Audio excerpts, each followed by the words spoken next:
Hello Wargamers, I'm Invasive Ramnus, and today I'm going to be talking about broadsides.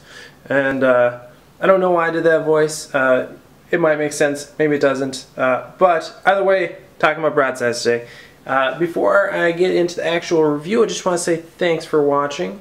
If you like the video, I think you know what to do. And of course, comments and subscriptions help out a lot. So, on with the show.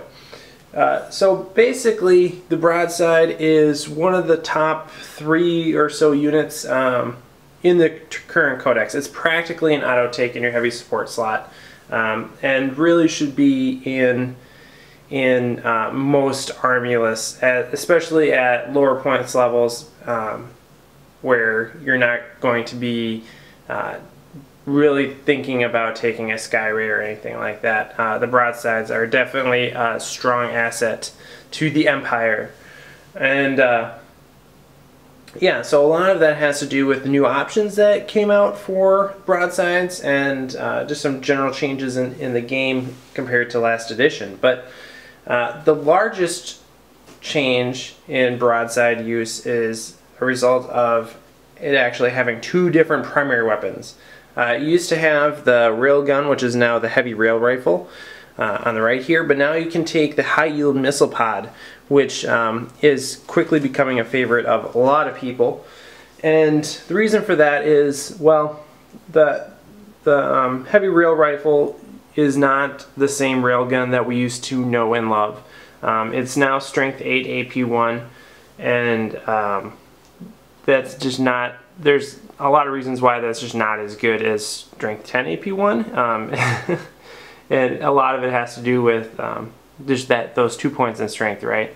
So instead of being able to be relatively reliable in penetrating armor 14, you're kind of not you're not very reliable at doing that at all. So, and especially with just one shot like the heavy rail rifle has, it's kind of a lot of points for a shot that may or may not do anything. You know, if the heavy rail rifle was heavy 2, that would probably change a lot of people's feelings about it. But it's highly versatile in the way that, or no, excuse me, it's just not that great, really. The high yield missile pod is highly versatile. High yield missile pod, the new addition, new kid on the block, just brings a lot more of your strength 7 shots that you were used to with your missile pods, but now you have 4 of them as opposed to 2, and they're twin link. So the high yield missile pod option is great for taking out infantry, heavy infantry, light vehicles, flyers. So it's really versatile. It brings a lot to the tabletop, and can get you out of a lot of situations if you just lay down the missile spam. And so for that reason, as far as primary weapons go, a lot of people go with the high yield missile pod, and that's what I've been taking currently as well.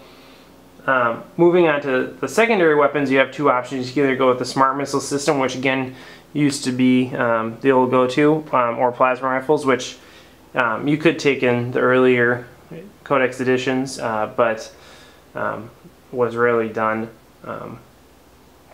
But the smart missile system again is the preferred choice here because of a couple of reasons. Firstly, because smart missile systems, 4 shots, strength 5, homing, which means you don't need line of sight, and it ignores cover, which is huge. And they got their range increased. So now they're range 30 inches as opposed to 24, so they're even better than they used to be. Whereas plasma rifles, didn't change at all, and that's not a reason not to take them. But the reason not to take them is that you are supposedly going to be putting your broadsides further back, and having just that one shot at 24 inches is just not as good as having 4 shots at 30 inches. And although it's an AP2 weapon, the pulse rifle just doesn't really mesh well with the way that you should be using your broadsides. So as far as weapons go, you should probably be taking high-yield missile pods with smart missile systems. You could alternatively take heavy rail rifles with smart missile systems, but that's going to be a much narrower choice in terms of how frequently you're actually going to get something useful out of it. So what type of support systems should you take? Well, there's pretty much just two options here, right? So these are the two loadouts that you're probably going to be thinking between. Like I said, you want to take the one on the left. And each one has a very obvious choice, to me at least, which support system would be best suited for them, because again, they can only take one support system, so you can't give them Skyfire and Interceptor like you can the Riptide. You can only give them Skyfire or Interceptor or some other support system. So what should you do in either of these cases? Well, for the high-yield missile pod suit, you should be taking the early warning override. And the reason why I say that is if you're shooting 4 shots that are twin-linked, you have a pretty good chance at least landing one. And landing one on a flyer. So you are going to probably get at least one hit when firing Interceptor on a flyer, and you have the benefit of being able to fire fire Interceptor on things that aren't flyers too. So if you go up against an opponent that doesn't have a flyer, early warning override is still going to be useful for you. Whereas if you go with Skyfire, it's not going to be. For the heavy rail rifle suit, having early warning override doesn't really make a lot of sense because you only have that one shot. So if you have that one shot, you want to make sure you make it count. And so having the Skyfire rule can make a big difference for the heavy rail rifle suit. So guy on the left, early warning override. Guy on the right, Skyfire. Pretty straightforward. And then one of the next options you have is what type of drones you should take. Well, it boils down basically to these guys. Wow. A shield drone or a missile drone.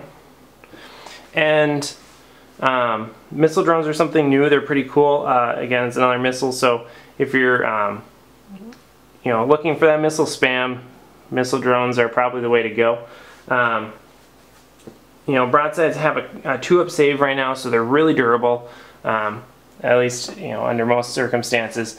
And so having the shield drone, may save you some heartache if your broadsides get hit by an AP2 weaponry. You can potentially put it on a drone, but you could also just put it on a missile drone, and although the drone will die, you will have been able to fire more missiles in the time that this lovely drone was with us in battle. May he rest in peace. So I think for most situations, probably the missile drone is probably the way to go.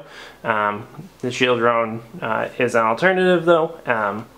Other types of drones, not something that you would want to even bother with. There's no reason to take a gun drone, and a marker light drone seems just not really the best choice. So yeah, that brings us back down to the last two possible upgrades that you could do for these guys. You could do you could upgrade someone to be a Shazwi and bond the unit. Well, you should see my other reviews for those upgrades. Shazwi probably not going to be worth it, just like most unit leaders for the Tau Empire. And bonding is rarely going to be applicable with this small unit size that you have in broadside units. So I wouldn't worry about it.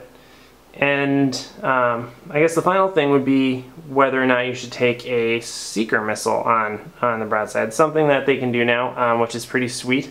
It's a very nice modeling option. Instead of having this like aerial here, you put a seeker missile on. is awesome looking, but I think there's probably better ways to get to better places to put seeker missiles.